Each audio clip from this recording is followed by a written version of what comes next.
Hi there.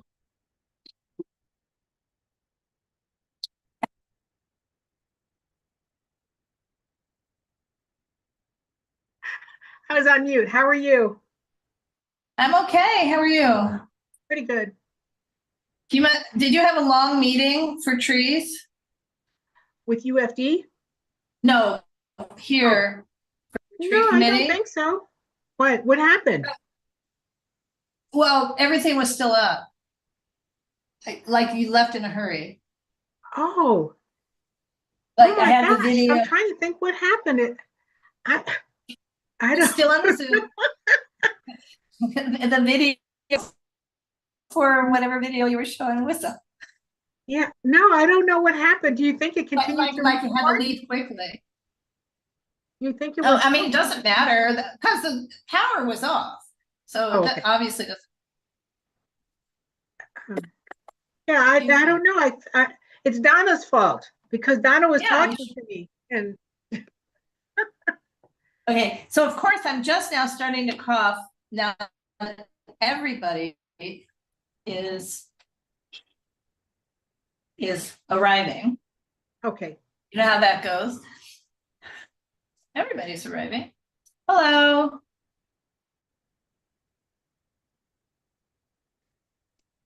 Hello. Hello, good evening. Hello everyone. Okay, so we're still gathering. Happy to see Holos and Tammy. Are you also from Holos? I'm with Thomas Software and Associates. Okay. See, perfect. I need to um increase the audio here for a sec. I'll update my name so it's actually correct. There we go. And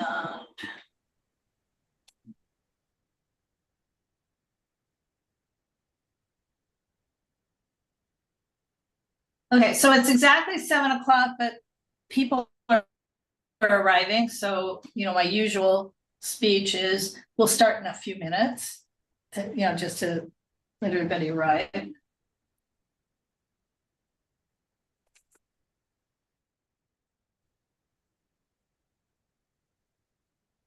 Um, and I try to remember to stay talking to you guys straight ahead on the TV, but then I forget and I look at the computer because I can read it better. So forgive me in advance for doing that. But, it's just, yeah. I mean, how many years have we been using this? And we're still getting used to it. It's okay, Laura. That's Well, you've become much more expert than me faster, but Teresa, but I my don't think meetings are anybody, less important than yours.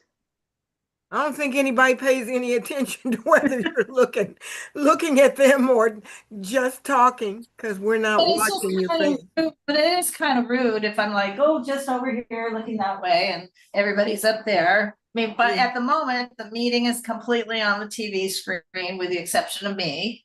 There may be somebody who walks into the room. I'm not sure. So, but like I said, we'll just wait another minute or so. And Steve, thank you for getting back to me earlier today, because and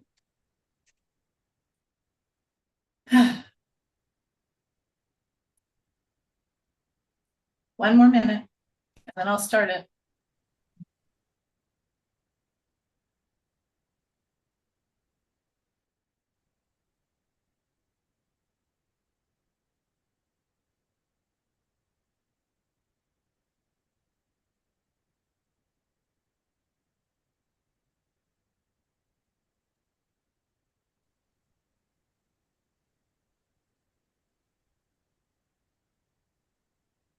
Okay. Hi, Sarah. Hi, how are you? Fine. Fine. Okay, again, I keep doing this back and forth. Fine, I'm fine. How are you? Good, good.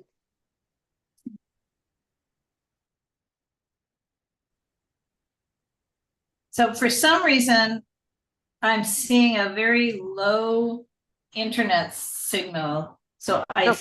think, Teresa, can I just make you a co-host in case something happens on this end? Sure. Can you ask You know. Gavin what's going on? To make sure there Can isn't I any ask- other. Well, Wi-Fi? Gavin is not here, but I can ask. Is there any other Wi-Fi going on right now? No, it's just, yeah, weak. I mean, I'm not getting error messages, but I'm just seeing the, very few bars. Oh. Sometimes I get that your internet is unstable message. Right, and I'm not getting that, so. Yes. Oh, it's Right. not that bad. But it's always better just to make sure that, there's other people who have it, and then, and I'm gonna really start in a moment, but I think we're gonna have some people sharing screens. Can you tell me who those, I have different groups here, who's sharing the screen? I will be sharing a screen. Well, and Leora. And me, Oh. yes. Okay, I heard Leora. Who was the other person? Teamer. Teamer. Okay. Because now you guys get some degree of control as well. I will be drunk with power. No, I know, but also if I lose it, the meeting shall go on. Okay, so we're going to start the meeting. My name is Laura Myers. I am the UNNC's Planning and Zoning Chairperson, and I'm also currently serving as its president. And I'm going to share the screen in a moment, but we're going to introduce ourselves just quickly, just go around the room and introduce the Zoom room and introduce ourselves. And for those of you who are stakeholders, I don't think there's anything to vote on tonight, maybe not, but what UNNC does is for our committees, we appoint our chairs and co-chairs, but otherwise anyone who is a stakeholder and attends a particular committee meeting on a particular, occasion is a member of that committee for the duration of the meeting. And they may, everyone can participate fully in conversation. This is not a webinar. And stakeholders can make motions, they can vote. I don't think there's anything on our agenda tonight that we're going to do that with. And the definition of a stakeholder is a person who lives, works, owns a property, attends a church, attends school or has a child who attends school, and or I'm missing something here, but is a participant in a 501c3 charitable, type organization which has bricks and mortar address within UNNC.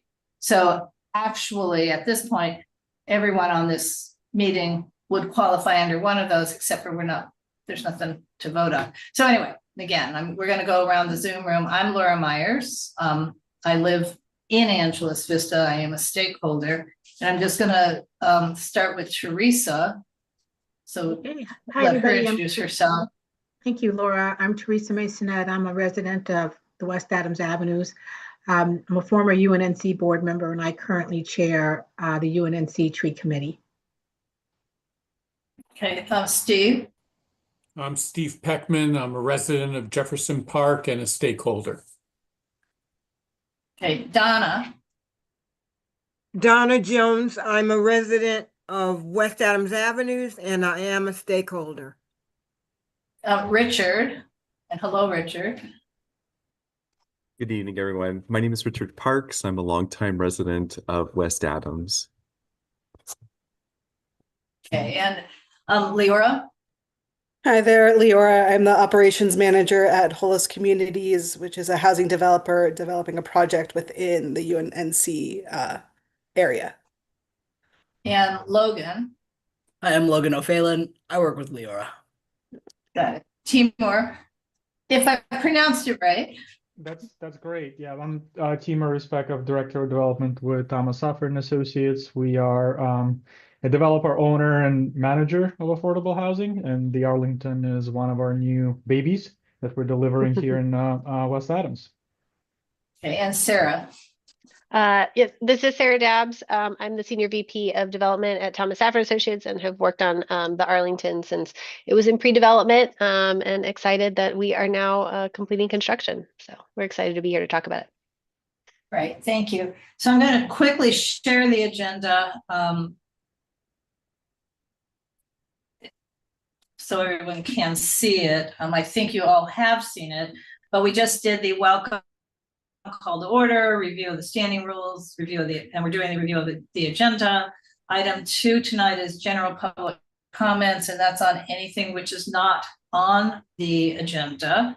Then the third item tonight is presentations. We have 2 of them, one on the Arlington and one on the steps on St. Andrews. I may have done it wrong. And then follow up to previous cases, ENS, old business.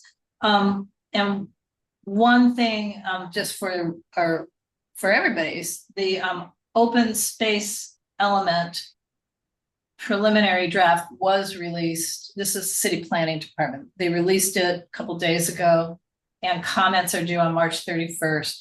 If we have time tonight, we'll discuss it a little bit. I did bring a copy in and it is up in the agenda packet. And what's sort of interesting in a broad thing, because I've only skimmed through it, is the topics are overlapping because the mayor is also preparing a climate implementation plan. And they're not identical, but they're overlapping, but they may not say the same thing. So, I think I'm a little surprised. I'm a little surprised to see climate stuff in the open space plan, just to be frank. So we'll probably have a more meaty discussion a month from today on that. So I'm going to stop the share and ask if there are any public comments, general public comments on anything not on tonight's agenda. And Richard.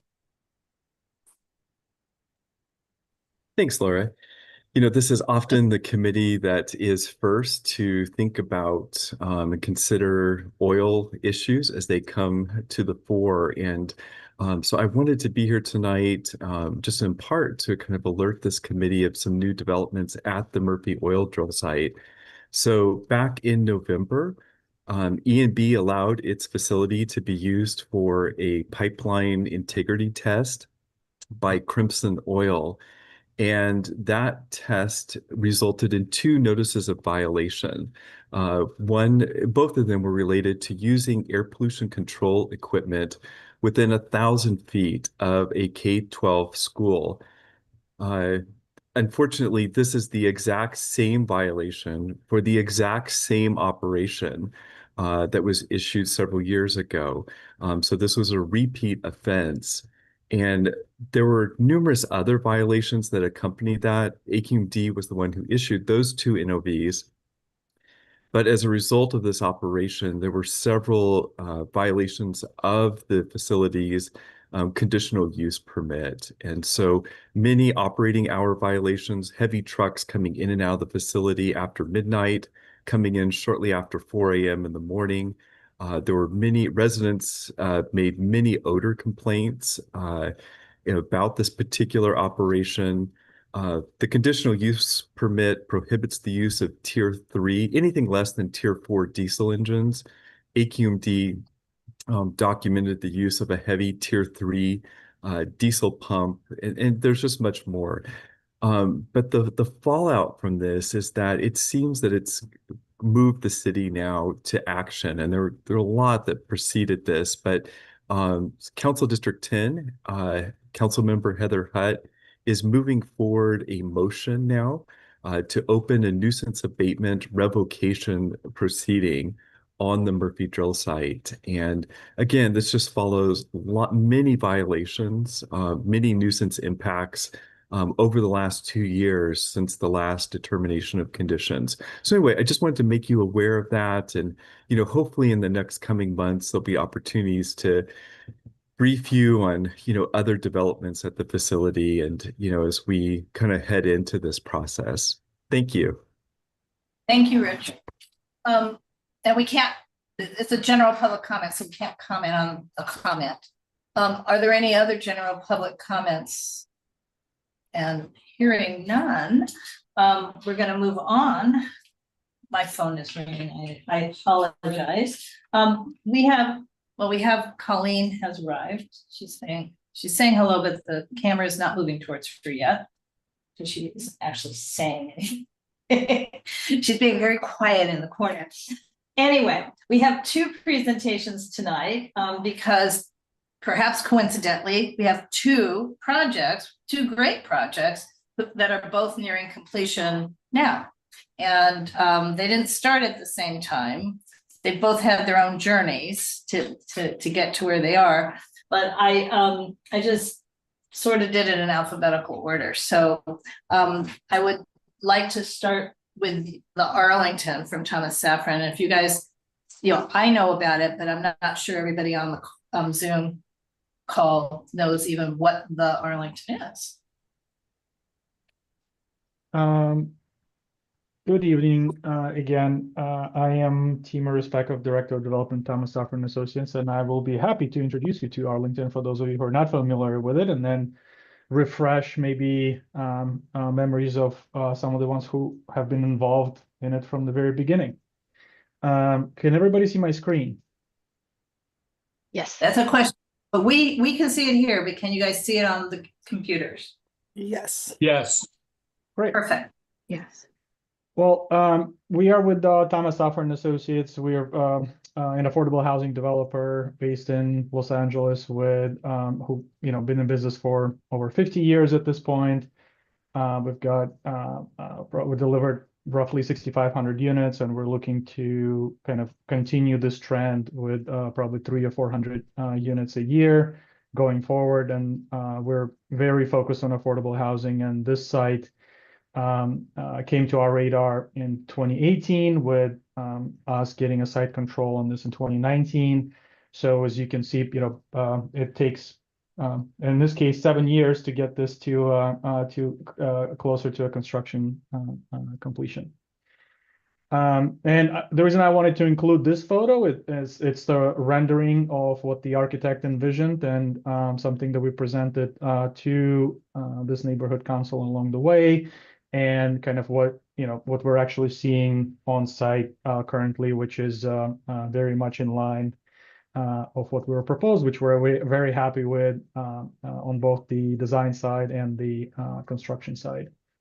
So today we're going to briefly run through where the project is, what the project is, kind of go through the development program, give you a little bit of a background on why the design came about the way it did, kind of our site considerations and restrictions. There were some public comments about environmental items. We'll go over those given kind of where we are. We've also run into some of that at this site. And then we'll give you an update on the construction progress and kind of wrap it up with the timeline to where we are today. So as probably many of you know, we're between 3rd and 4th Avenue off of Washington Boulevard. It's roughly 1.1 acres. Originally was comprised of 3 separate parcels. Now it's been lot tied into one. And previously the site was used for oil production. And what we are replacing it with is an adaptive reuse and infill site on an infill site with affordable housing. New construction, mixed use, because we also have a retail space on the corner of Washington and 3rd. We are delivering 84 units, with 42 of those units being studios, 21 of those units being 2 bedrooms, and 21 of those units being 3 bedrooms. The maximum area median income to qualify to be in this building is 50%, but half of these units are reserved for a designation of permanent supportive housing, but they're reserved for formerly homeless individuals and their families that earn roughly around 15% of area median income.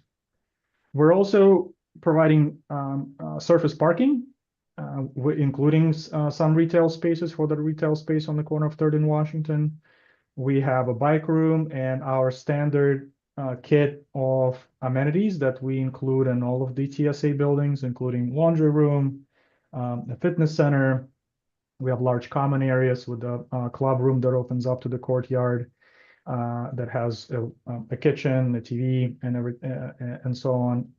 Our management has their own offices. There's a lobby with a mail room, and then we also have flex spaces on the second and third floors.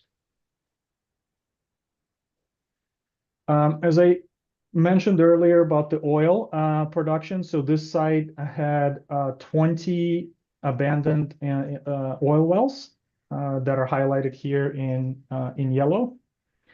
And they were all abandoned before we took over the site in 2019. And these wells go down 3,000 feet, as many of these do. And then they were also capped at various levels to make sure that there is no leak through those wells. But if neighborhood council remembers, we originally proposed a slightly different design for this building for the 84 units, where the entire building actually sat and occupied all of the 1.1 acres of this lot.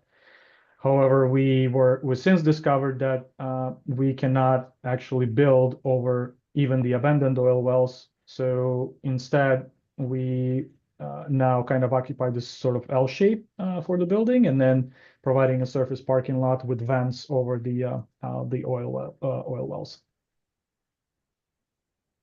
Environmental cleanup or remediation has been extensive. We actually started that work with your typical phase 1s, phase 2s, and so on back in 2018, more so in 2019 and leading up to today. There has been quite a bit of work done, including making sure that there are no leaks in these oil wells, first and foremost.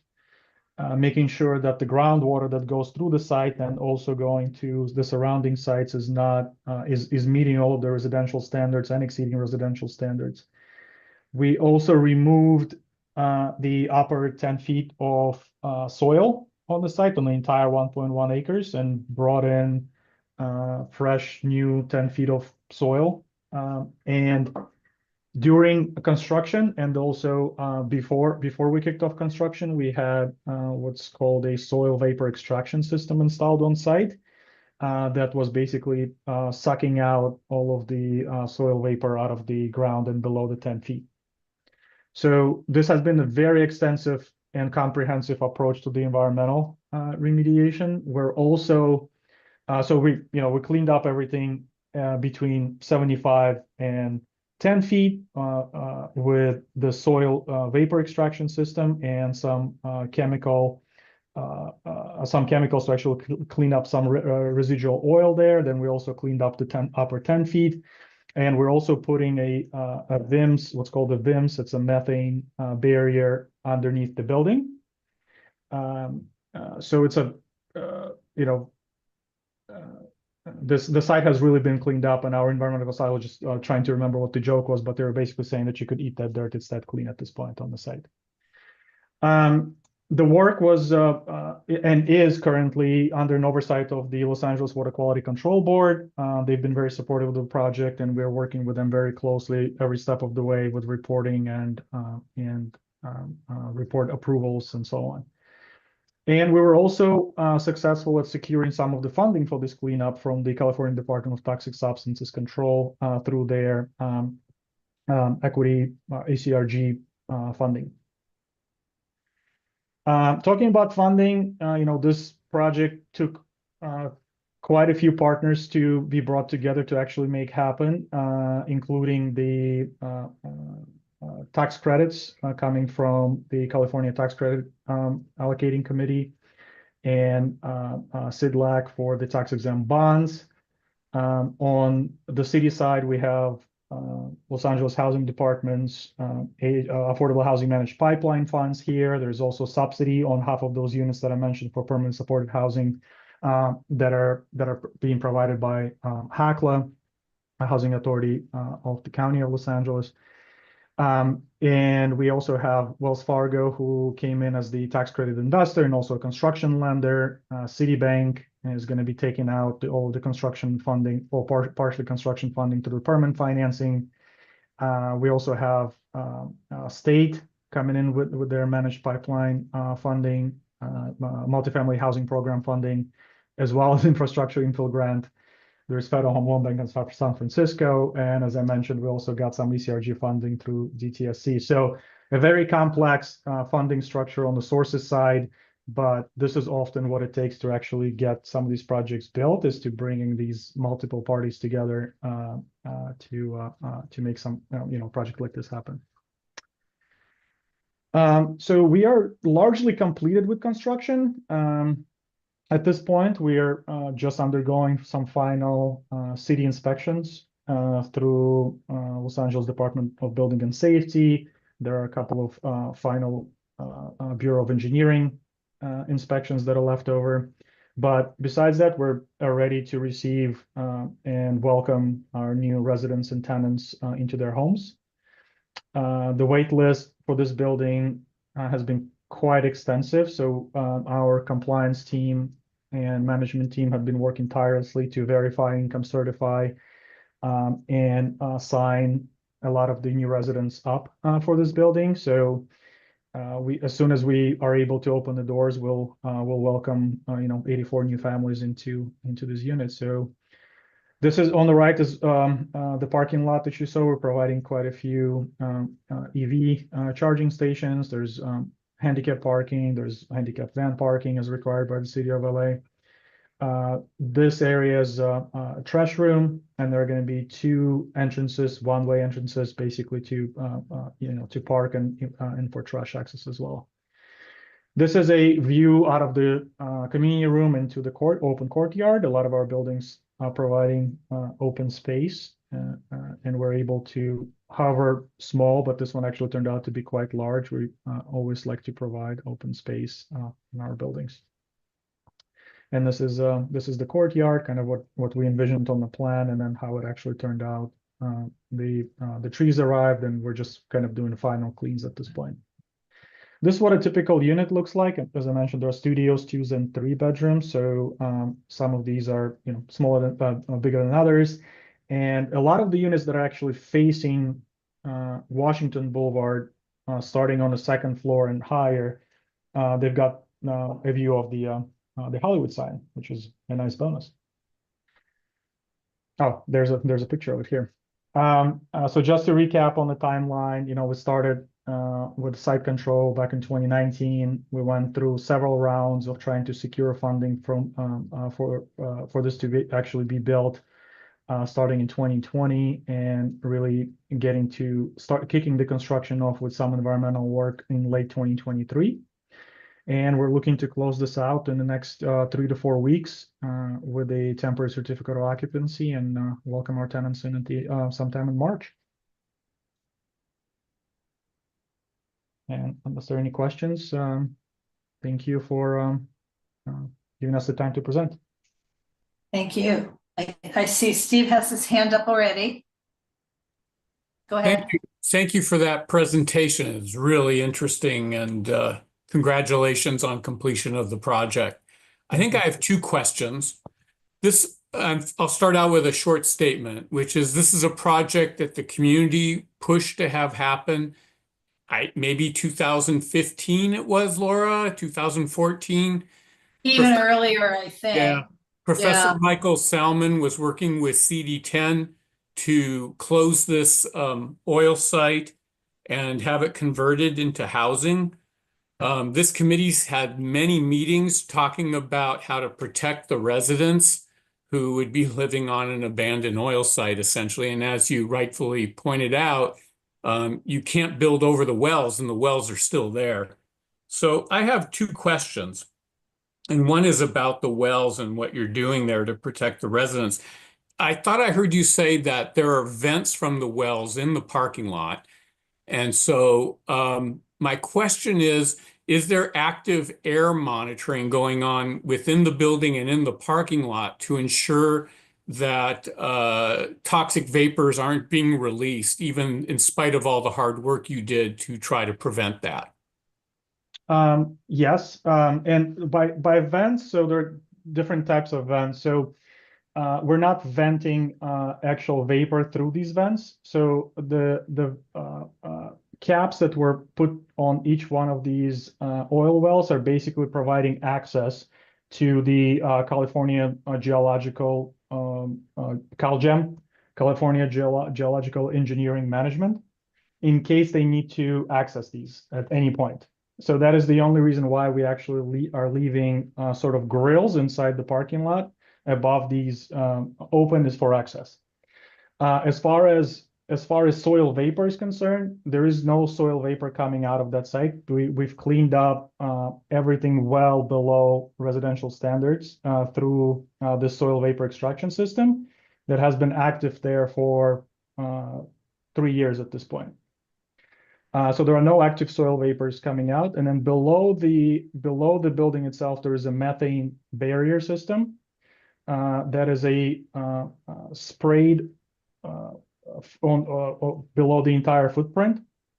And there are continuous monitorings with the CO2 sensors and other sensors inside the building. In addition, we're doing through our operations and maintenance plan that is being approved with the Regional Water Board, there will be either annual or maybe it's even twice a year testing of the air quality within the building ongoing. Okay. Thank you. So I appreciate there's CO2 monitoring going on, but as you know, and I know, and people who were part of this committee at that time know, there are many other types of chemical gases that get released from oil sites. And though everyone tries their best to make sure, excuse me, that the wells are sealed, we know that accidents also happen. So I just want to make sure, because you do, and this is going to lead into my second question, we realize that this is an affordable housing project and people are already who are at risk shouldn't be put at additional risk for living here. So I just want to make sure that not only is there CO2 monitoring, but other types of monitoring going on. There definitely is, and Los Angeles Water Quality Control Board is reviewing this very closely, every report that we're submitting, and they're aware of all the potential exposures, and they're making sure that we are following every protocol and cleaning this up to their standards. Yeah, I just hope there's active air monitoring going on. I appreciate that. I'll move on, because there's time limit here. I'll move on to my second question, which is about permanent supportive housing, which I think you said. My experience is typically permanent supportive housing includes support services on the site. So is that happening on this site? And can you show us where that's happening? It is. So we have, I don't know if I can zoom in on this plan, probably not, but there is a space that we've allocated for offices for our supportive services coordinator. And you're probably familiar with them. They're called People's Concern. They're right down the street. So we're happy that, to be able to partner with them. So they will be moving into their space as soon as that space receives its own certificate of occupancy, which is separate from the building. And they'll be able to service, the 42 units that are in the building. Okay, great. I guess I had a third question, which is, did I understand correctly that you have full occupancy upon opening? It'll be gradual because we can only move in that many people at a time, but the waiting list was quite extensive. We had over 5,000 applications for these 84 units. So we actually closed the waiting list, I want to say 6-7 months ago at this point, and just because of how much interest there was. And we're trying to, there are portions of those 5,000 that are going through lottery, and that's how we, make the selections of the residents. But we have, we will be able to occupy this fully, likely in the, 2 to 3 months from the temporary certificate of occupancy. Thank you very much. Richard. Yes, hi, thanks, Laura. And Timur, thank you so much for the presentation. And, I agree with Steve. Congratulations. It looks very nice. And I know it's been a long process. I had 2 questions for you. One was curious. I thought at one point you had brought on maybe a nonprofit developer to co-develop this with you. Is that still the case, or did they play a role? It is. They are a nonprofit. Thomas No. Saffer and Associates is not a nonprofit. Oh. So we are working very closely with Kingdom Development, who are a managing general partner on this project. So they are the nonprofit involved in this. Mhm. And And the could you- project has a welfare tax exemption, which they apply for every year. And you can look them up. They're very active. They do a lot of affordable housing development in the region. Okay. And was that the reason for bringing them on, was the welfare tax exemption? I was just curious. I was Yeah, surprised I mean, me. every affordable housing project has a limited partnership, and there's always a nonprofit managing general partner. If there's a for-profit, what we call administrative general partner, there's always a nonprofit Okay. developer involved. Yeah. Right. Obviously, Thomas Saffron is very experienced. And so, yeah, thank you for that clarification. And then the other thing, I was just curious, are there gas appliances here, or is everything electric? It's all electric. Yep. Very good. The gas, we're gonna have, I think there's only one run to the gas, and that's the grill that's gonna be in the courtyard. The barbecue. The Great. barbecue grill. Yep. Well, again, congratulations. And thank you for the presentation tonight. It was very helpful. Thank you. Thank you. Okay, Colleen has question or questions. Hello, congratulations and thank you, especially for taking on such a challenging site.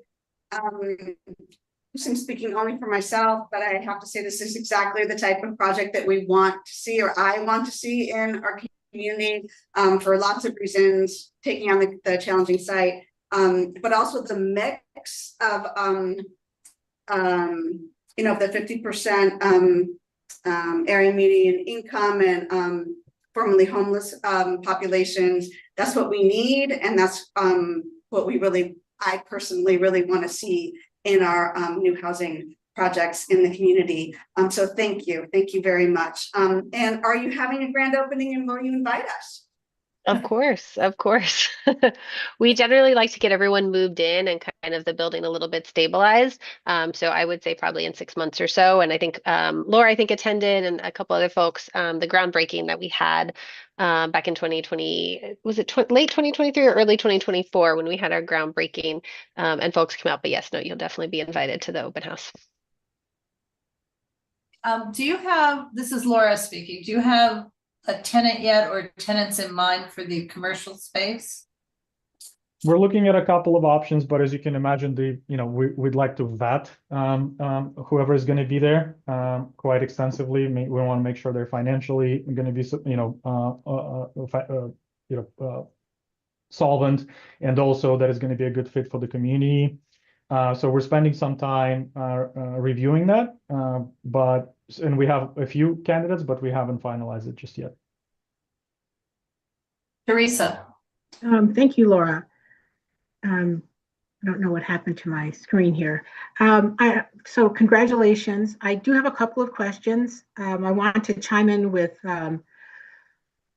what Steve mentioned about the methane gas testing, and I understand the precautions you guys have created, but we hope that there will be continual testing, not just for CO2, but also for some of the other chemicals, vapors that can come from and seep out even from closed oil wells. I would like to know, can you tell me the species of trees that you have in the parking lot? I saw some tree wells there, and I was just wondering if you could tell me about the trees. I will need to pull up a landscaping plan I don't remember them by heart, but I just wanted to kind of touch to your first comment just one more time on the environmental piece.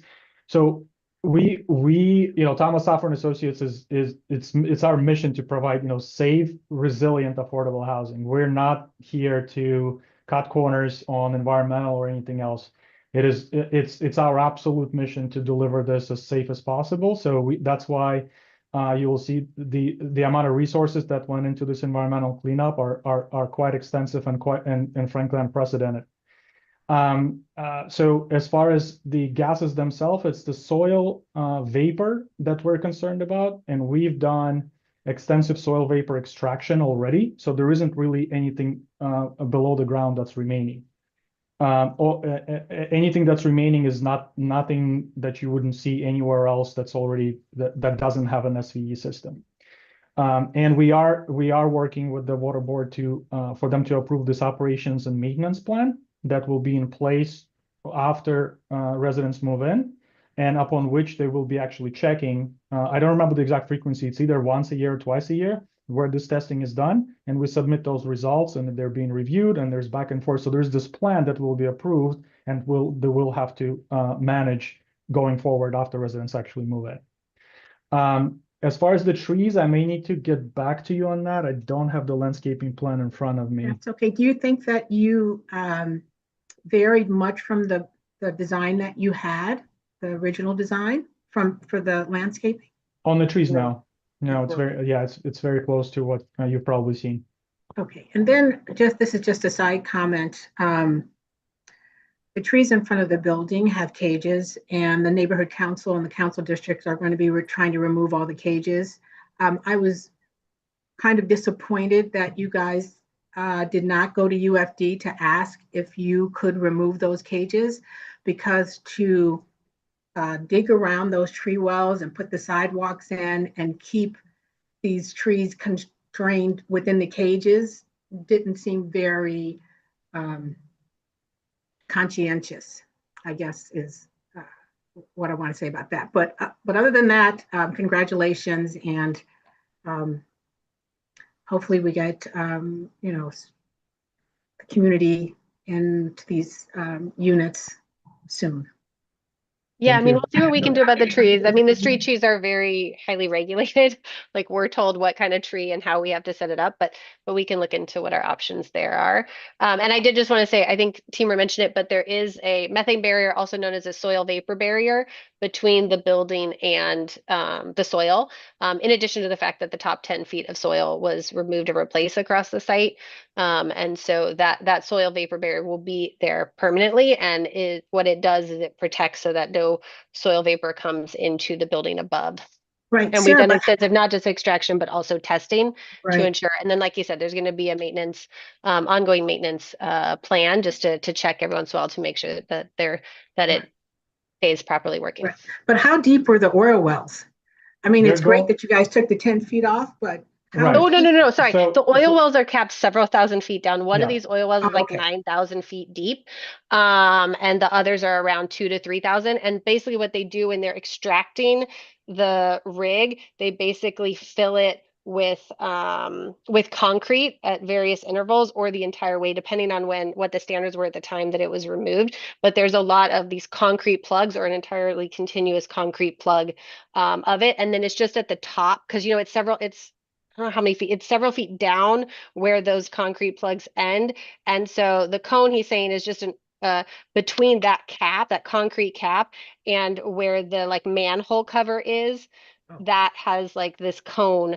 So that basically, if there ever were a leak, CalGEM, the state agency, they're responsible for maintaining those. They would come in and bring a big rig. So the building is designed and the parking lot designed so that they could get a big rig in there, go over and cap. Drive Okay, over the well and recap it. great. Thank you very much. I was just So, gonna add, Steve, there are sections of these wells that are kind of publicly available that we also accessed and look at, and how deep they go, and it actually shows where they were all kept out at which levels, and we reviewed all of those, and it's normally like, it goes down 10 feet, then there's another cap at 30 feet, and there's another one at 55, and it goes real, so they don't just drop one at 1,000 foot and call it a day. They actually cap it in various areas. So it's the well itself, it's being capped on both sides. It doesn't contain any oil or anything else. There's nothing else for it to to escape or really do for that whatever 20-foot hollow piece of well. Yeah, and trust me, with the Regional Water Quality Control Board. Oh, we lost Sarah. okay. Steve, I see you have your hand up. I'm also watching the clock. Yeah. Because we have Short another. comment. Okay, and I had one more too, so that's why I'm. Okay, so short comment. I appreciate the precautions that Saffron has taken, but I think what Sarah outlined is exactly the concern, which is that these are capped, and it's not unheard of for wells that are closed and capped to crack. And then the gases come out into the environment. So having extracted the first 10 feet is great, but it doesn't prevent seepage in the future. And that's why the community felt it was important when this was first being discussed to have ongoing monitoring of multiple toxic gases that are released from wells once the building is completed. Once a year will not be enough to protect people for that year if the leak happened at the beginning of the year, right? So again, it's about the protection and the safety of the residents. Thanks. So this is Laura speaking, and the reason I'm saying if Laura's here at the South Seas House, everything is going to come out UNNC president in the transcript. So this is Laura, and is Sarah off the call because I can't see that? Yeah, probably internet issues, I'm not sure. Yeah, so one of the other things that UNNC had requested, and I can email you guys, you don't have total control over it, but it was since your driveway is the alley and you don't have a driveway any longer on 4th Avenue, we had requested that the parking between Washington and the alley be converted to angled parking to create 1/3 more parking spaces, which would help support the commercial use that you don't yet have identified. So I don't know if any steps have been taken by the Thomas Safran to talk to whoever it is at DOT or streets to do that. If it's kind of gotten lost in the long process this has been, or if you know at all. Yes, it's been on our list for the angled parking off of that street. The issue is that it's completely outside of our property line. Right. It's within, like you said, either DOT or BOE at that point. Even the sidewalk is actually within the Bureau of Engineering. So Bureau of Engineering actually, if you look at the corner that I'm showing you, it used to be square. So they actually gave us another designation where we had to cut into the building even further. And that's why you see this kind of, circling off the corner of the building. So we could not go a foot beyond our property line to have any conversations. Needless to say, something in a public right of way, in a public street, impacting parking. Okay, so it sounds like this is a conversation with our council member to bring it forward. And it may have been BOE that forced that corner, but because that corner does remind us of 100 years ago with the 1920s style. So it's, it turned out nice. Yeah, it turned out so pretty nice. Turned out very nice. Okay, so I think if we could stop sharing the screen. Yes, we'll do. Yeah, sorry guys, my internet, speaking of internet, my internet went out, so I had to join on my phone. But I would like, I really do also want to thank you. I want to thank you for coming. I hope you can stay for this next presentation. Yeah, no, we're excited to see next time. Yeah, and let's go on to is it the steps at or the steps on? Did I have it wrong? Steps on. Steps on. Steps Yes. on St. Andrews. And this is a project that I think UNNC is itself really proud of, because we worked really hard to make sure that the house that you're about to see stayed. So anyway, I will let you guys tell the story. I actually wanted to start with exactly that story. Laura, I never met you, but I've heard a lot about you from the rest of my team over at Holos. We were awarded this site by the LA Housing Department in 2019, and our original intent, to be honest, was to tear down that house. Well, the original intent was to relocate that house to somewhere else. But then we were not awarded the site that we wanted to relocate it to. So our secondary intent was to demo that house and add quite a few more units of housing here. When we met with the city council office at that time, they told us, look, you guys can do whatever you want as long as you're building housing, but you got to go talk to UNNC and make sure that they're on board, because if they're not on board, we're not on board. So that was our first meeting, and I was not at that meeting, but definitely heard that Laura Myers is on UNNC and she wants to preserve that house. So we quickly. I'm going to interrupt just a little, because the Community Redevelopment Agency, which had owned it, had identified it as historic and had done all, I mean, it was deemed a historic resource. Sure. And to be honest with you, I'm really pleased with how it came out. I think this was the right call. So very glad that we were able to partner with the neighborhood council and find a way to meet in the middle. We were able to preserve this house, restore it. It really needed quite a bit of structural integrity. It was pretty wobbly. We found out it was not actually attached to the foundation at all. It was just sitting on some bricks and old sand.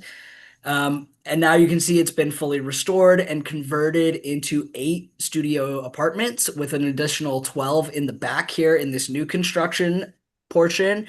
And then there's a community space and open walkway in between the two that kind of connects them. This building, very similar to TSA's, is in the last couple days. We're expecting to get the temporary certificate of occupancy any day now. We're moving a little bit of elevator equipment and then it'll be final. This building is 90% PSH and reserved for veterans. We are actively leasing up, and this building is very specifically set aside for veterans who've been dishonorably discharged or other than honorably discharged. So if you know of any who are looking for housing, please send them our way.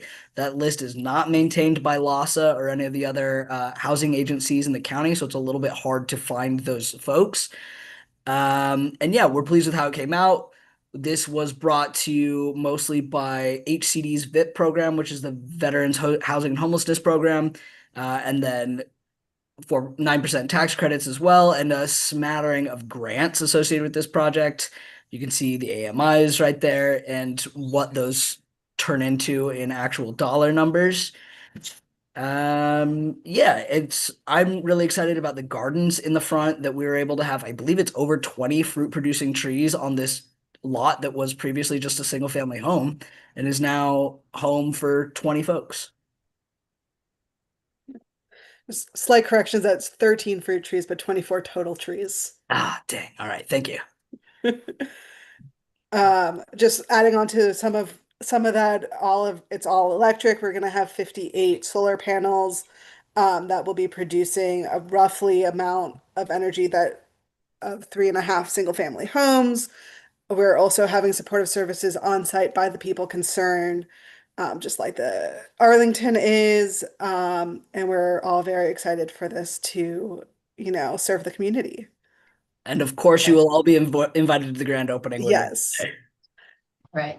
So I know that there were some struggles of balancing the historic preservation with building codes even. So for everybody, originally there was a very light, or not even a porte cochere, but some, I don't even, what would you call it? Just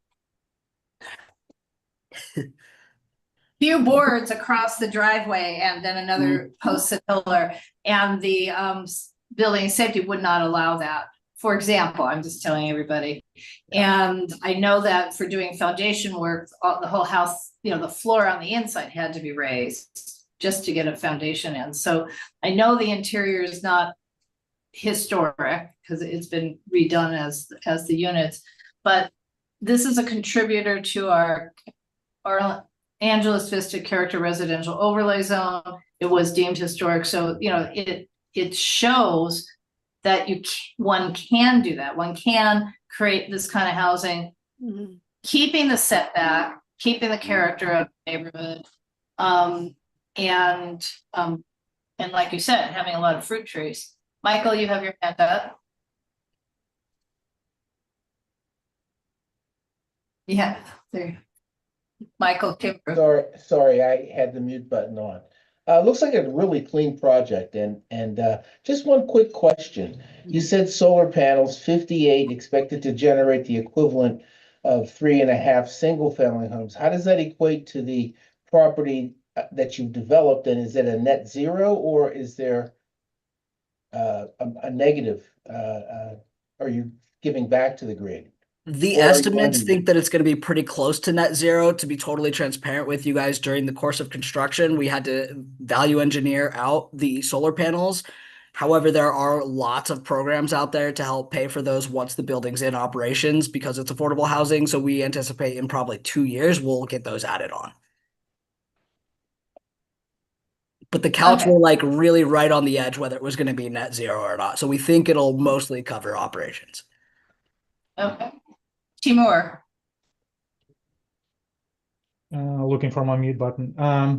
Congrats, looking great. Wanted to check how many rounds did it take you to get the 9% allocation, reservation rather? First round, but Wow. keep in mind that this is a very small project, so the ask wasn't very big. No, great work. It looks really nice. Thank you. Thank you. Steve Peckman. Yeah, congratulations. I can't say enough about the preservation of the house and how important that is to our community. And owning a house that was detached from the foundation and bricks on sand, I can attest to the amount of work it takes to redo that foundation to something that approaches code, in fact, is code. So you did a lot of work here, and I think that the community will really appreciate that. And I'm sure that the vets who will be occupying these housing will eternally be grateful. But I just think it's a great case study for us to share with Council Member Hutt about how we can preserve the historic nature of our neighborhood while still promoting affordable housing. Absolutely. Thank you. Thank you. Okay. Pauline. Hi, congratulations. Thank you for remembering at the party. I guess I'm on record that it's always about the party. I just wanted to flag for you guys, in case you aren't aware, you should nominate yourselves for the Los Angeles Conservancy's Preservation Award next year, and also for the California Preservation Foundation Awards. I haven't seen your project in person, so I can't say, for sure whether it meets the standards and whether it will meet their standards and what the competition is, but you should nominate yourselves. And it's particularly the Conservancy Awards, it's a very nice feel-good event, and y'all should be in the company of developers that are doing these types of projects. Laura, you mentioned that there were some challenges around some of the possibly character-defining features. I just wanted to throw it out there that if you do another historic project, there is always the California State Historic Building Code that can sometimes give you some flexibility, meaning They tried on this. Not the letter of the law, but the meaning of the, so just Yeah. and that it's often how it's framed.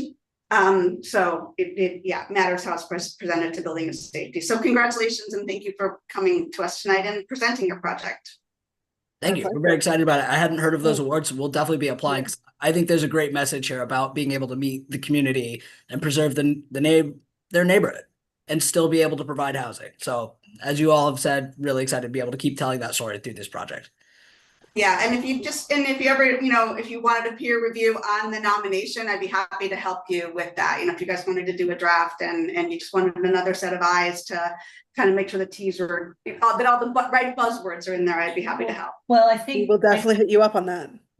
I think we could help them along a little bit if, when you have your open house, you allow us to share a few extra tickets, maybe with Adrian Fine. Will also not be a problem. Yeah. Right. It's not a ticketed event. It's not a ticketed event. But you understand my point. Yes, we absolutely. could invite a few people who, would, yeah. Okay. Are I'll there any definitely other? also be reaching out to you guys just to get the full information for those awards, since we weren't aware of them. Yeah. Okay. Any other questions, comments? I can't see. I don't see any other raised hands. Okay, so we can unshare the screen, please. And if there are no other questions and comments on any of this, I would like to move on to the open space plan that the City of LA has just released. But I don't need to force you guys to stay for that, but you can. Thank you. If you would like. Drop off. Have a great night. Have a good night. Yeah. Yeah, thank you. My daughter is banging on the door. Yeah, same. Have a good evening, all. Thank you guys so much. Take care.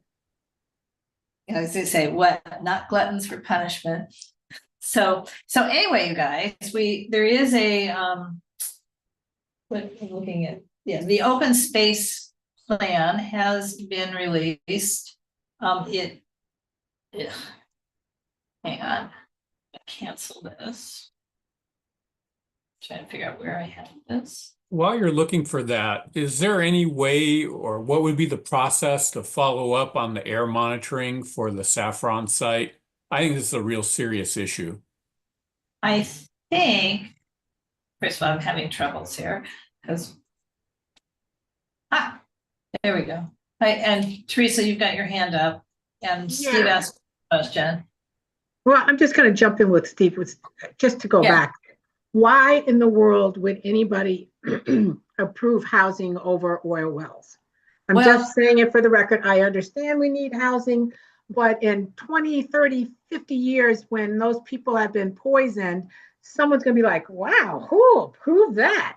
We actually had long discussions about that at this committee over many I was on some of those, Steve. I mean, I still think it's just, it's crazy. Well, I'm going to say, so the other, Richard's not here any longer, but the Murphy oil site actually was part of 3 related oil sites, right? So the one we have still operating in Adams, these had 2 other satellites, so everything was slant drilled into Murphy. So one was 4th and Washington, and the other was Jefferson and Budlong. So Richard and his organization and several others in partnership have acquired the one at Jefferson and Budlong, and they're going to be building housing as well. And so I'm sure, they're having the same discussions, but I think this is the kind of use that maybe many of the oil drilling sites that are going to, over time, stop being oil drilling sites, they are going to be turned to housing. So I share the concern, but it's like, I'm hoping what they did was state of the art. I'm sure it was. And in terms of having more ongoing monitoring, that's the question, Steve, that you're asking? Yes. I think it's the same. It's the water board. That's who one would ask the question of. Okay, thank you. Because they're the ones, in effect, they're acting as the lead agency, from what I can see. So for approving that, yes, everything has been done. Okay. So if you want, it doesn't seem like a bad idea. I just don't know, I think they're the ones to talk to find out how can it happen. Okay. Thank you. So, okay, so back to the open space element. So you remember a couple of months ago, I brought up that the city planning department hadn't actually done an open space plan since 1973. Well, they now they are proposing it. I mean, they've obviously been working on this, and in this plan that they just released, it actually acknowledges that the original plan was from 1973. But what I'm noticing in the plan, and again, I have just scrolled quickly, but they've got stuff on climate change. They have stuff on trees. They mentioned the fact that urban forestry is now in the planning department, which is an interesting thing to put. I mean, that and Teresa, you can tell me, unless that's permanent, I mean, aren't we still advocating for it to be a standalone department? Yes, but it is permanent. I mean, the city council voted to move them out of public works into housing. So unless another budget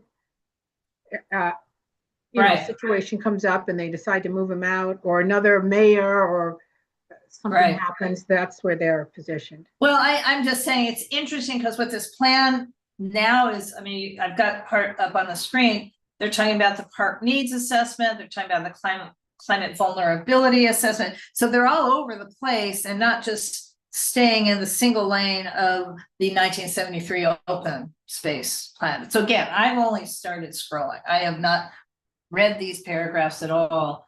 But to me, one of the things that just struck me really quickly was sort of a big, something we have on our governing board agenda this Thursday, and we had it on January 15th as well, was the mayor's climate implementation plan, also being released this month, also going to city council shortly. I mean, and it's sort of like, I'm not sure how these two interact with each other. And when I say I'm not sure, I haven't seen the mayor's plan, it's not released yet.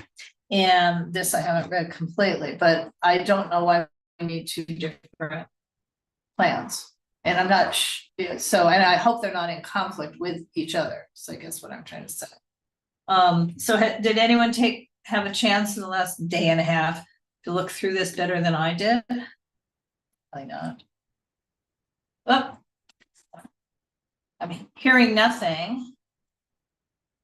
So you can just see what they have there. You know, it's about the trails, the mountains. It's about everything. They even have some historic preservation in it, which I mean, it's just all over the place. I'm not necessarily troubled by that, but it's just all over the place. So, but nobody else has looked at it, correct? Since we just got it, it might be helpful. It might be helpful to put it on a agenda, the next agenda or the one after that as a discussion item so that we have time to review it and think about it. Yeah, no, that's why I just asked if anyone, so my intention was to have it on the March 4th agenda. There's no February 18th meeting. So but I was only asking if anybody had actually dove into it. Apparently not. So I'm Yeah, going to stop. I think there was a resounding silence to that question. So that's why I offered the suggestion. There was definitely a resounding silence. I mean, there's no doubt about it.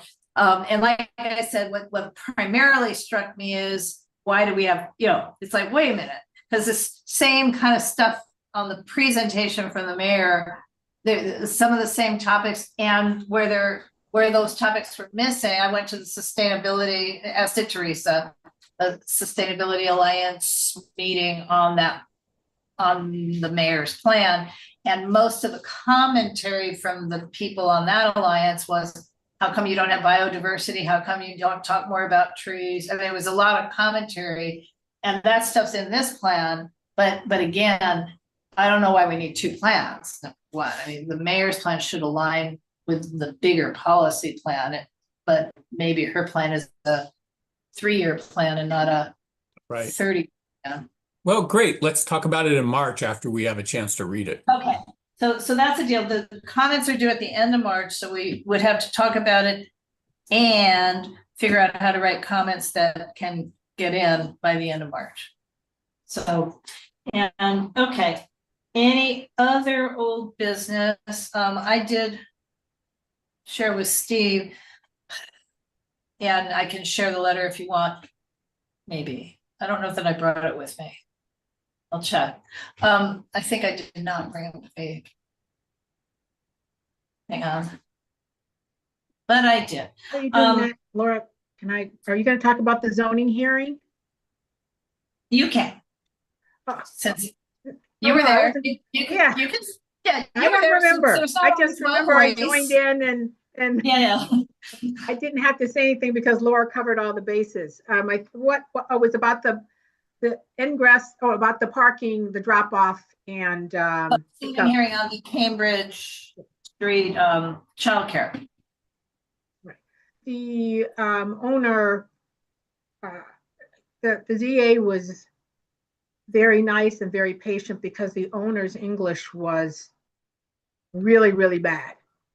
And I don't know if anybody understood anybody, but I think he has to get back to him, Laura, in a couple of weeks, a month. What is it? Well, the case is open. The case is left open. Our question, which we had discussed here, the only real question I had asked was about, drop off and pick up, because, I think the guy said, yeah, we're going to do it on the property, but in the parking area. but I said it needs to be an actual condition. Because And- again, we don't know how Right. long. And we need to do a letter from UNNC to Correct. the ZA from the actual, approved by the governing board. Which we're doing, yeah, and it's on the agenda tomorrow night. Have I written it? No, but I will have.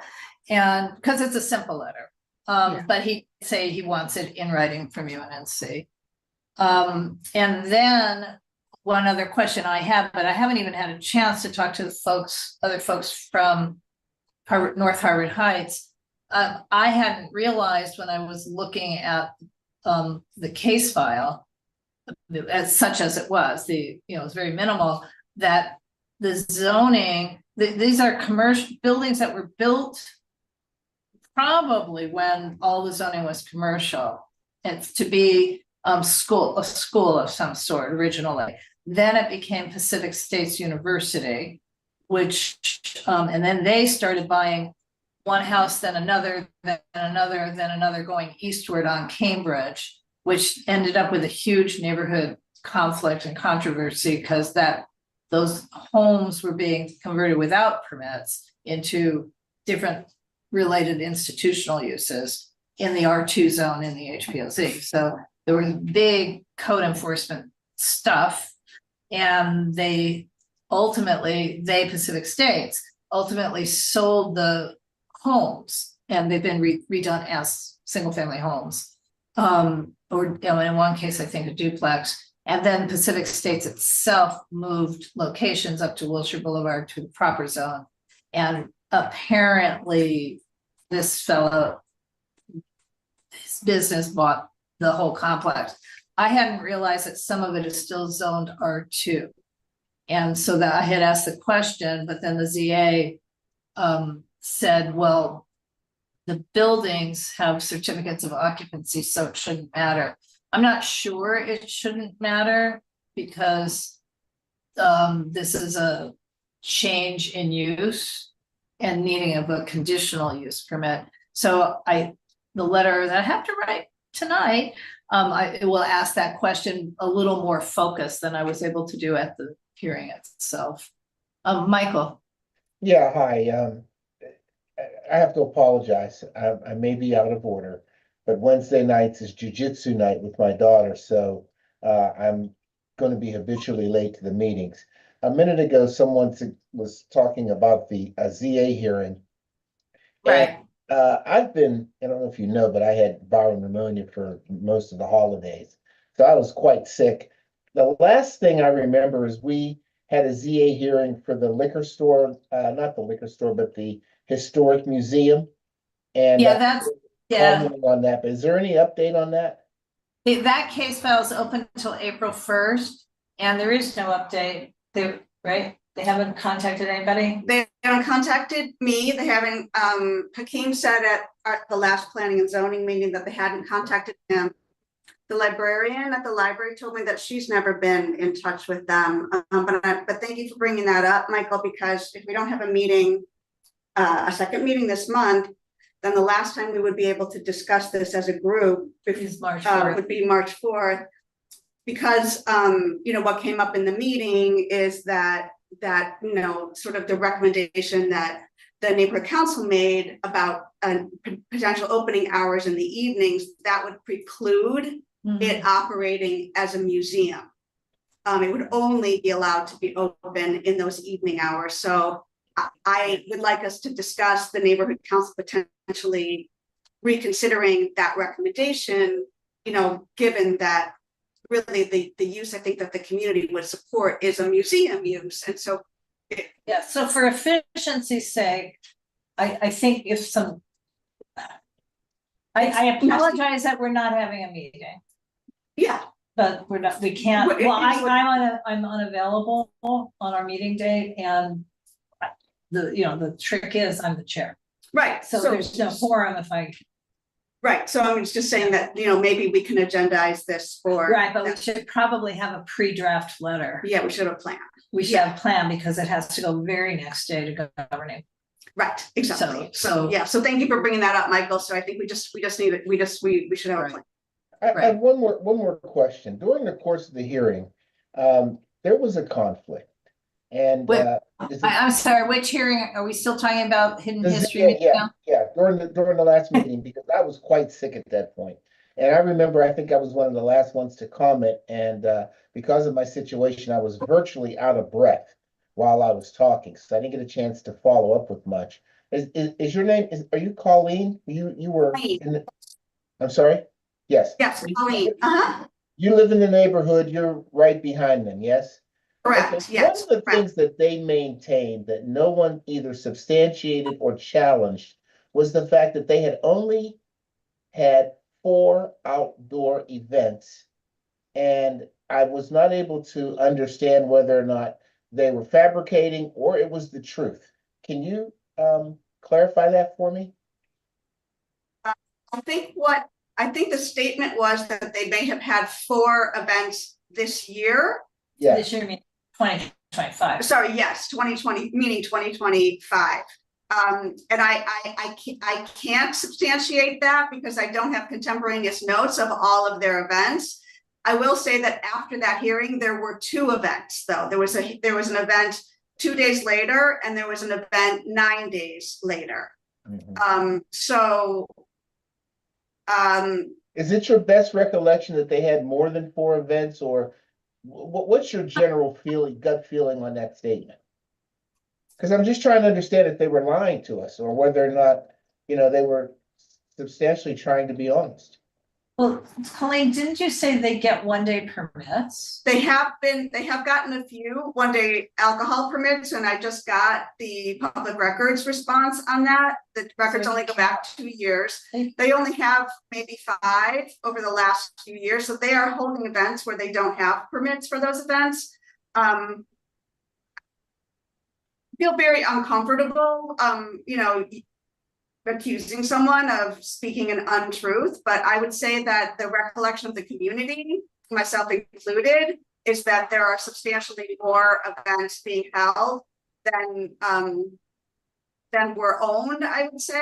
But the problem is that they're not supposed to be having any events at all. Well, understood, but I just wanted to ask you, as being a neighbor, if they were fabricating a little bit or they were just being honest with us, because I think that was part of it. Is, were they being upfront and truthful with what they were stating? Well, I think one of the other issues that might be worth noting is that the zoning administrator asked outright, are any events being held there comedy events?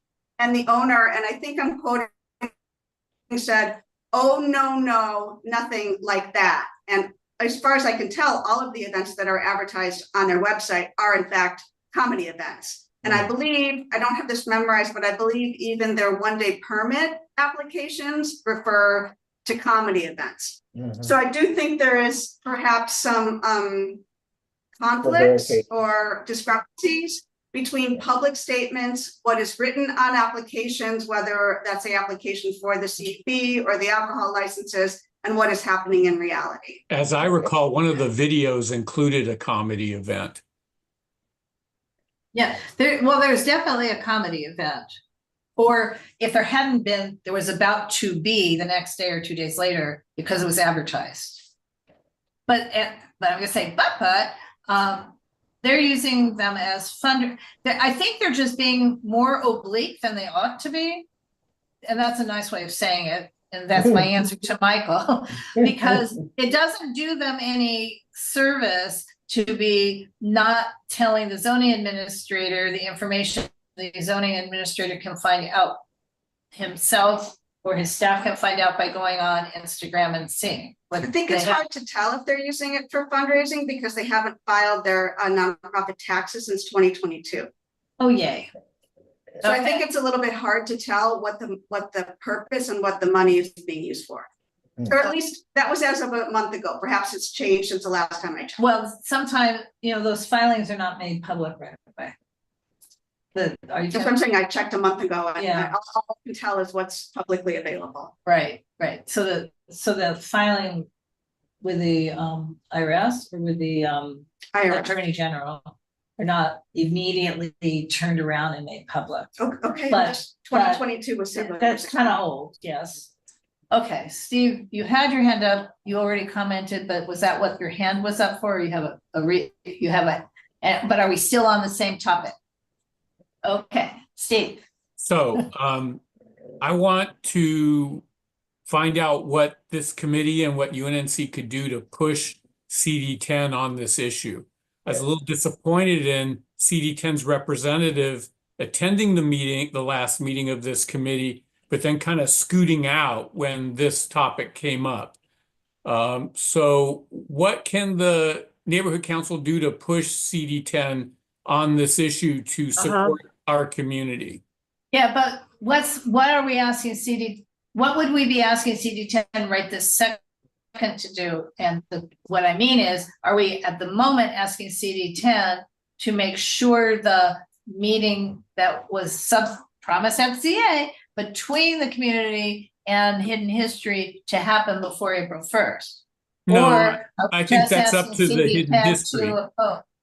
Okay, I think it's up to Hidden History to make that meeting happen. I think that the community, through Colleen and others, have made direct pleas to CD10 regarding operations and requesting support. And as far as I know, no one has heard from CD10. Have you heard from CD10, Colleen? I did get one email back from CD10 acknowledging the several emails that I had sent requesting engagement. I mean, that's the request I made was, this is a big deal to ask for a liquor license in this incredibly sensitive area with all these sensitive uses.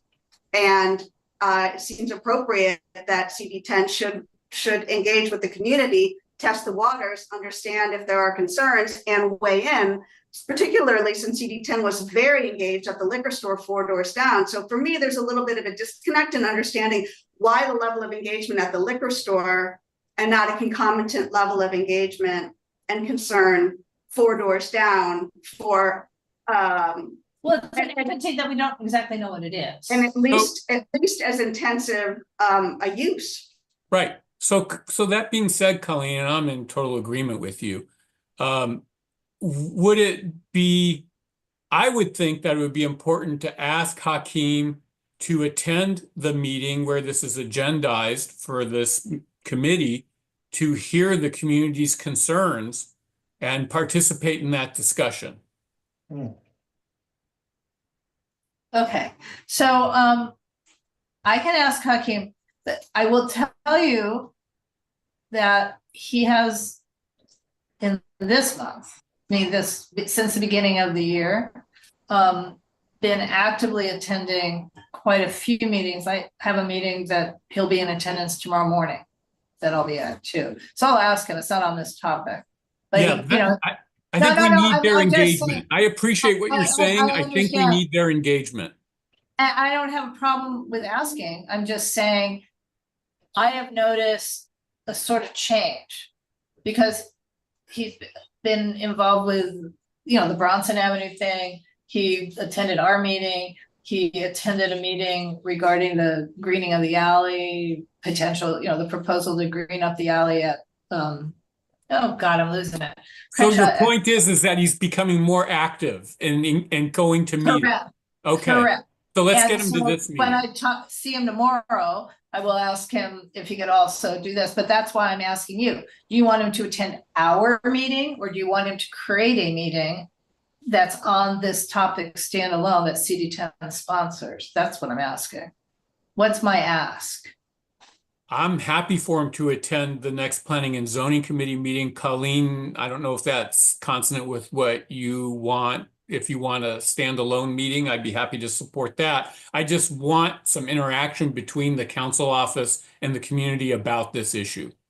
Yeah, I mean, I'd love to get a response to the many emails I've sent about this. That would be great. I think it would be great for him to hear at neighborhood council, but there may be some differences between what the neighborhood council ultimately recommends and what the community, the immediate neighbors who are most immediately affected and most concerned. There may be a substantive difference between what the neighborhood council thinks is appropriate and what the neighborhood most immediately affected think is appropriate. Right, but this is a good venue for him to hear from the community at this committee meeting. If you feel that it would be better to have a meeting with him with the community directly, I support that too. I just want to get some action here where there's interaction, interface between the council office and the community. What forum that is, I don't really care. Yeah, and I think it would be difficult, you know, we've asked community members to come to this meeting before about this topic. I'm just not sure, you know, how people are busy. It's hard for them to come, you know, multiple times to talk about the same issue and repeat their concerns yet again. And of course, I'm also thinking just bureaucratic logistics, gotta get the open space plan also discussed, but that's okay. We'll figure it out. I just apologize again that I just am not available on February 18th. I'm just, you know, not. Okay, Donna. I don't mind saying those people are lying. They've been lying since they presented to us the first time. And you guys are so kind. Because they're lying about everything they do. And they're manipulating. So it's really up to you as a community, because if they were behind me, we'd have a problem. I'll support anytime, Colleen, but I'll tell them to their face they're lying. I always appreciate you. I don't mind everyone on this committee, but Donna, you are I love how clear you are. You guys are being so nice. They are lying about everything. And Michael knows it too. So there you go. So let me weigh in one last time on this issue. And I guess, you know, having done these hearings as a consultant, we need to establish a strategy in which the council office does not support the ask of the facility. And so I don't know, and Steve, I see your hand. I don't know how we get there. Do we bring in Hakeem and bitch and complain enough, or do we bring in the client, the establishment in another round forum and get the council office there? You know, I mean, if they're lying, and I think everybody agrees that they're fabricating the truth, they need to be called out, and it needs to be made clear so that when the ZA hearing comes up, we have enough ammunition. Well, we had the ZA hearing. It's just, he just kept the case file open a very long time. So at the request of the applicant's land use attorney or a land use rep.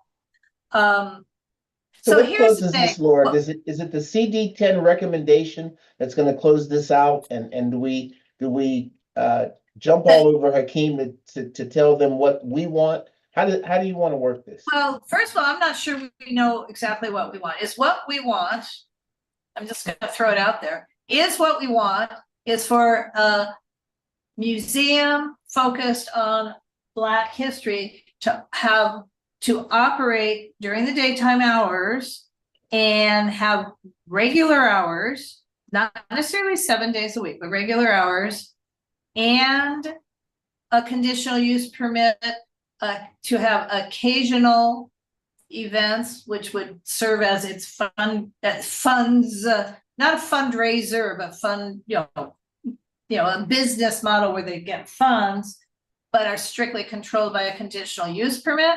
Or do we want to say we don't want any events at night? That's not an option. To say we don't want any events at night? It's not an option to have them, if they are allowed to be open from 10 a.m. to 11 p.m., their hours for selling alcohol cannot be restricted by the city of LA. I understand that, but the number of events they can have in a year, events, can be restricted because it's a different request. Having an event space is a different request than serving alcohol. So the reasons the city can't control the alcohol is it's in the realm of the ABC. Not right. But the ABC does not control events. So people need conditional use permits to do event spaces, even if there's no alcohol involved. Here's what I think. I think that their application their application needs to be redone. their application needs to be denied. Mhm. And if they want to come back with some sort of better thought out application, maybe that's something that can be entertained. The application itself is chaotic, contradictory, does not acknowledge the presence of any sensitive uses. It just marks X for no when on the application where it asks if there are parks, if there are, the typical types of sensitive uses. The findings are marketing language. This is not a well thought out application, and it is a huge responsibility to be allowed to sell alcohol on a regular basis. They have not, in my opinion, demonstrated that they are a mature enough organization based on the application that we've seen, the public representations they have made, to handle the gigantic responsibility of selling alcohol in a community that has been historically burdened by alcohol sales for decades and has little kids hanging around. Okay, so it's a good thing we have an AI transcript, because that's a letter. But we were recording this.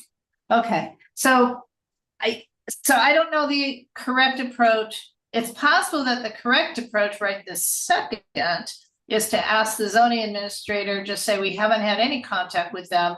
We're looking at our calendar because we are subject to a lot of Brown Act rules. Could he, since they asked for a huge long length of time to keep the case file open, could they keep a case file open till mid-April instead of the beginning of April? Why? There's been plenty of time. Because no, for us to be able to have that meeting that's not yet scheduled with the council office. No, Meeting with whom? Hakeem, which I don't know what his schedule. I mean, in other words, for us to get a rewritten letter approved by UNNC, March 5th is the last board meeting before April 1. And if we if the request is for the community to meet with the council office, I could support that. Yeah, I just want to ask the ZA, gee, would you mind give us an extra 10 or 12 days, just because we're looking at our calendar and the council calendar, and we're just having a little trouble, and we've never heard from these people. So right now we have a real problem because everything we heard at the hearing doesn't match what we had been told. But the neighborhood council can, because what the neighborhood council has recommended is not tenable. Nobody knew that. That's correct. We have to completely change. We have to do something different. Right. So that's what I'm telling. But that is unrelated to the council office, is my point. Maybe it is and maybe it's not. I think it's parallel. Yeah. I think these are parallel tracks. I think I it's like to reference the council office in my request to the zoning administrator. I think it's incumbent upon the vendor to create a meeting. I don't think it's up to us. Right. So Okay. I think the meeting with the council, to ask for additional time to coordinate a meeting with the council office and for the neighborhood council then to meet after that. Right. is And to fine. reformulate because Yeah. we have looked at so many things. That's Yeah. what I'm sort of I asking. hear you. To me, that seems okay. Yeah. Because we've heard so many things from the community. We heard things at the hearing. We haven't heard from them, but we're going to have to reformulate our response. Yes. That's what but Absolutely. looking at our calendar and how we need to operate in the Brown, the boundaries of the Brown Act. 2 And he weeks. may say no. Yeah, 2 we weeks. only really need 10 days, but 2 weeks is fine since they've asked for so much. Okay. I was going to mention. Colleen, are you okay with that? Yeah, I mean, if that's what you guys recommend, Well, I'm just looking at a calendar. yeah, there's a slight part of me that just thinks really we've got to keep it open even longer, but. Well, I'm looking at the calendar But in the and, meantime, they're still having parties. well, that's good and bad because that's something you can document for our response. I mean, but that's part Yeah, of the great issue, isn't it? documentation, but bad for the community. Yeah. Okay. He's not going to shut them down. The zoning administrator doesn't have the ability to shut them down. He can deny the deny the application. Yeah, But he's not shutting them down. But if the application is denied, then they But can I continue just to have- have no approval for parties. Okay, guys, I don't even have to ask for 2 weeks. Our meeting, our April board meeting, UNNC's April board meeting is April 2nd. So I could just ask for an extension till April 3rd. I mean, it's a couple of days. I mean, it's just that I feel, knowing what's coming up on agendas, that we probably need to get this reformulated thing for the April board meeting. Maybe accomplish it for March, but that's all I'm trying to say. Got it. I know, Miss Bureaucrat here. Okay, can we talk about one more nasty situation? Sorry. I want to go to dinner. Sorry, but okay, so you all know that in December, we sent a letter to Ken Bernstein and other members of the Office of Historic Resources regarding the effort that they're undertaking to do objective design review standards. And so let's just start. They have not replied. Dead silent. They have not even acknowledged receipt of the letter. We know they got it because other people got it and did acknowledge receipt of the letter. So I received it because it was sent from, UNNC president, but I was copied on it. So among other people, I can acknowledge receipt. So in the meantime, we had asked that they do a couple of things. One, be transparent in how and conduct public meetings and engage the entire community. Two, that they provide us a copy of the grant from the Southern California Association of Governments that is giving them money to do this project, where they're saying that the parameters of the grant would not allow them to include all kinds of historic districts. And we said, we want you not to orphan the other kinds of historic districts. And so, so that was 3, we don't want you to orphan the other historic districts. And 4, we don't want you to do one size fits all design standards. But we understand that you might have to figure out how to do the Secretary of Interior standards more objectively. I mean, in other words, we had a number of requests, but we haven't heard diddly poop from them. But we have done a lot of other work, we meaning some community stakeholders. We do have a copy of the grant, right? Steve, you have the final MOU. I have the application. And it almost gets worse, if that's a word, because we have now received so much material that we see that they are describing the project in at least 7 different ways, depending on who the audience is. But Laura, it's important to note that we didn't get these materials through that request. We got them through another route. Multiple other routes. The one route we didn't get something from is a neighborhood council asking the Department of City Planning for a copy of a document that it turns out they had readily accessible, as it turns out. So I've drafted a follow-up letter. It's in the agenda packet, and that's what I'm showing here. So it may be a little strong. Steve liked it, but that doesn't mean it's not a little strong, because he and I have engaged. So if Steve liked it, I'm sure it was very strong. Anyway, but it's a follow-up letter to the letter UNNC sent before. We have not had any response from you. This is to Mr. Bernstein or from any other planning department staff member. Haven't even said, yes, we received the letter. More importantly, our initial concerns remain, and we have some additional concerns. So one is, we requested that the planning department be transparent, and instead they pursued focus groups, which were private sessions. I think there were 4, consisting of handpicked by the department participants who were asked to share their opinions about the concept of objective standards and possibly some of the specific proposed standards. Handpicked focus groups would have been appropriate a long time ago, but seem not very appropriate when we're on such a tight timeline to get to the end. And when are you having public meetings that include neighborhood councils, residents, property owners in historic districts, and other preservation advocates? We had also requested a copy of the grant. We ended up getting it on our own, and it is clear that the staff used the phrase historic districts interchangeably with the phrase or the word HPOZ in nearly all of the materials.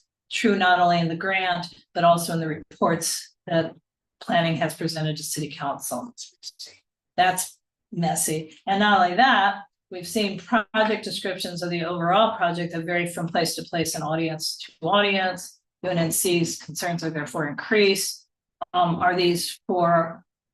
the objective standards for all new developments in HPOZs or historic districts, or only housing projects, or only infill housing, commercial or mixed use, only in the residential zones, or also in the commercial corridors? What about, like the one we saw today, what about additions to historic properties, including rear infill that might either be attached or detached?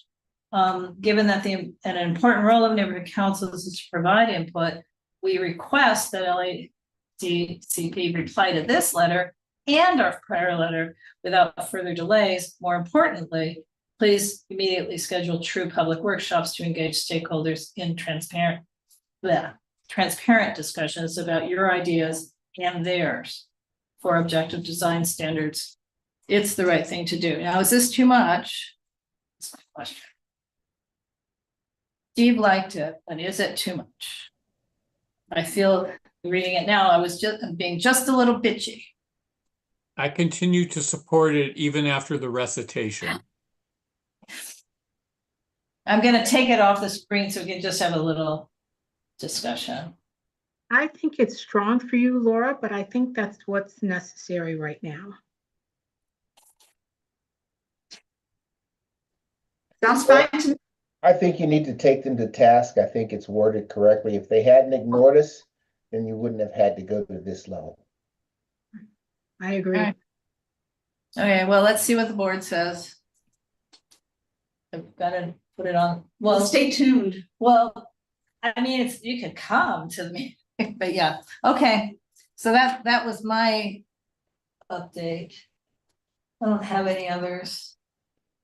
Well, I think I told you guys that Bronson, we had the big meeting on Bronson. Well, Hakeem came here to also discuss it. That's the project on Bronson. We got a long memo after our meeting here, so maybe a week ago, from the planner Isaiah Ross, who disputed pretty much everything that everyone said. And he doesn't seem to grasp that at this point on that specific project, there's 13 or 14 requests for waivers. And one of the big questions is, what is the maximum amount of waivers? He didn't answer that one. I mean, really, how many waivers and incentives can a project have? It's not an 81 project, so it is all affordable housing. That's not an 81. He didn't really answer that, and then he gave another answer to one other question that it makes me believe he doesn't know the rules of the overlay, the CPIO, because one of the many waivers, the CPIO says that anything above 30 feet has to have a 10-foot further setback. So it's like that wedding cake design. It's not very pretty. We see that on that proposal on Jefferson. It's kind of ugly thing. We see it on a building on Venice Boulevard that's been approved by the Harvard Heights HPOZ, but it's common requirement that if you go higher than 30 feet, you need to set back the higher, upper, floors number, 4 or 5, in this case 4 or 5, but 4, 5, 6. And he wrote, well, the transitional height's not required since it's not a commercial zone. It's like, this isn't that. This is a CPIO requirement, which is only residential.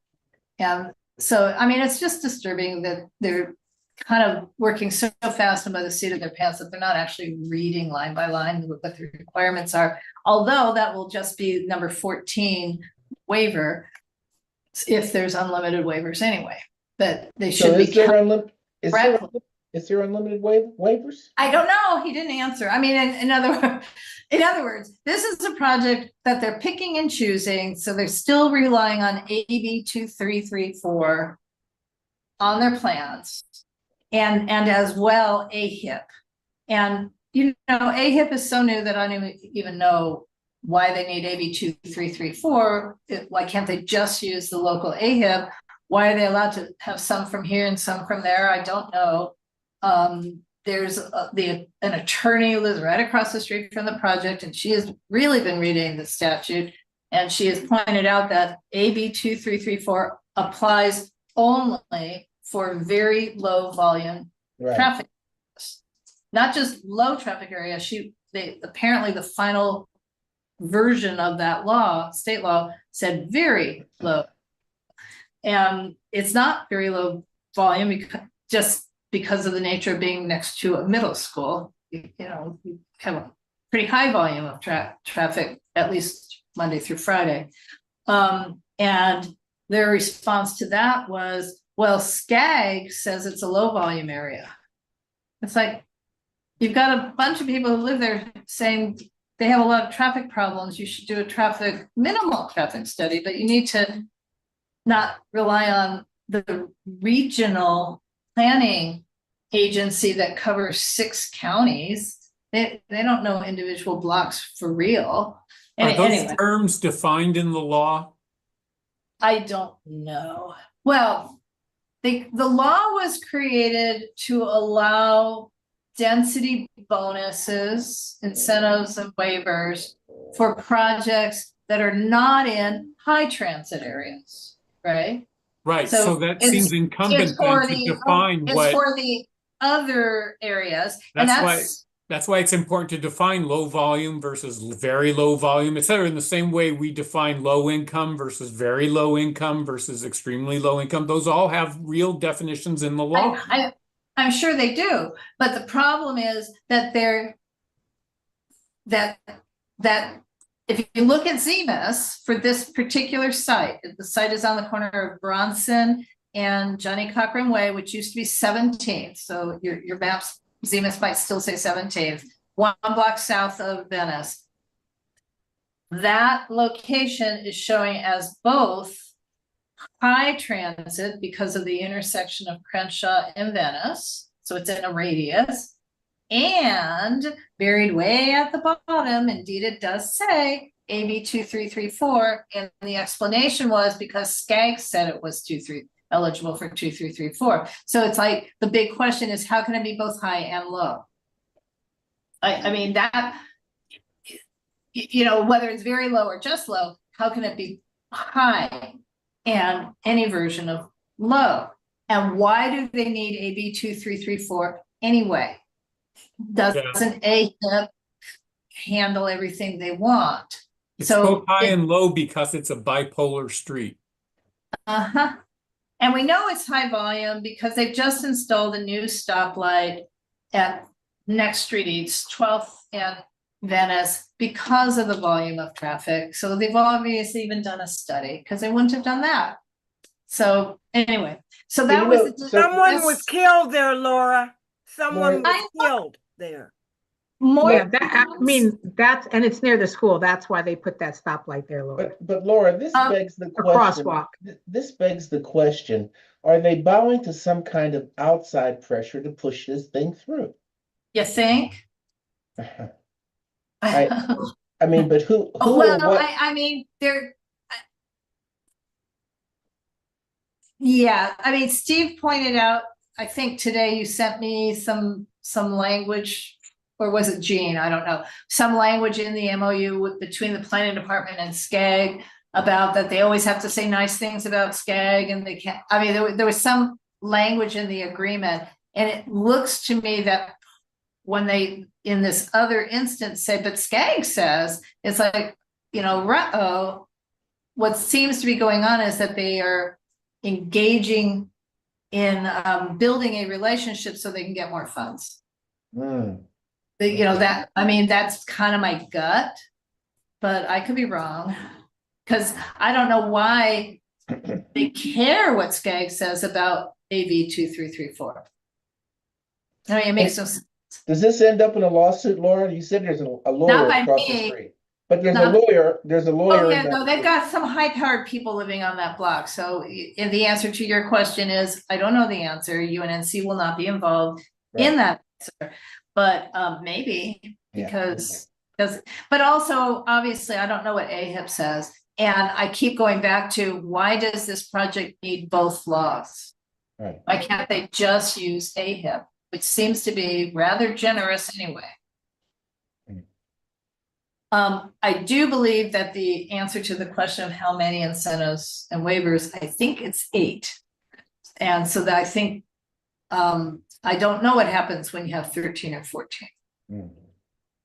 Right. I don't know why this isn't going to planning commission and letting them make the decision instead of staff, Mhm. which is only leading to this kind of, us looking at them like they're taking a side instead of just being Right, professionals. right.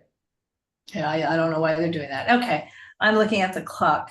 We were on good timing, but now we aren't. It's 10 of 9. So is there anything else? Good night. I'm gonna go eat dinner. Yeah, Same. gonna go buy cat food. Okay. Good night, everybody. Bye, Right. everyone.